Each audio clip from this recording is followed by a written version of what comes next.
2024 चुनाव से पहले देश में सियासी पारा गरमाया हुआ है और इसी बीच ईवीएम का मुद्दा सबसे ज्यादा सुर्खियों में बना हुआ है। एक तरफ इंडिया गठबंधन के तमाम दल ईवीएम का विरोध कर रहे हैं और बीजेपी पर ईवीएम हैकिंग का आरोप लगा रहे हैं। चुनाव आयोग से मिलने का समय मांगा जा रहा है और ईवीएम पर लगातार खुलासे हो रहे हैं। तो वहीं दूसरी तरफ मध्य प्रदेश के पूर्व सीएम दिग्विजय सिंह ने इस मामले पर लगातार बयानबाजी की है। मुखर होकर वो बोलते आ रहे हैं। एक बार फिर से उन्होंने ईवीएम को लेकर चुनाव आयोग पर सवाल दाग दिया है।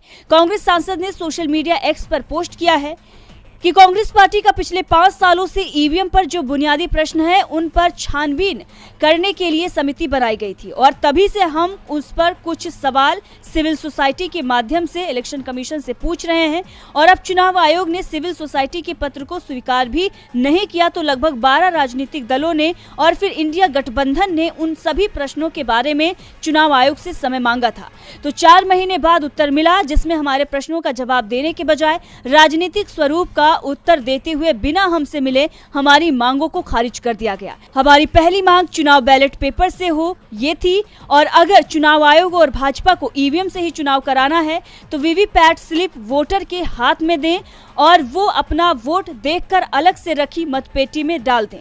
अब आपने देख लिया वोट डालते समय दिखता कुछ है और छपता कुछ है।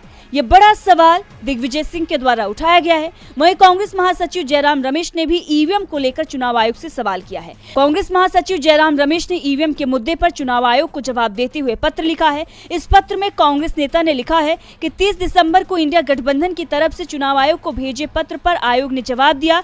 मैंने चुनाव आयोग से ईवीएम और वीवीपैट पर चर्चा और सुझाव के लिए आयोग से मिलने का समय मांगा था, लेकिन आयोग ने हमारी मांग को नहीं माना। जयराम रमेश ने चुनाव आयोग को लिखे पत्र को सोशल मीडिया पर शेयर किया। इस पत्र में जयराम रमेश ने लिखा कि हमारी मांग मानने के बजाय आयोग ने हमें चुनाव आयोग की वेबसाइट पर मौजूद FAQ के जवाब पढ़ने की सलाह दी और जब हमने ये कहा कि हमारे सवालों के जवाब इन FAQ से नहीं मिल रहे हैं तो आयोग ने हमारे सवालों को ही गलत बता दिया। इससे ये साफ पता चलता है कि हम क्यों ईवीएम और वीवीपैट पर दर्शकों के सामने चर्चा की मांग कर रहे हैं।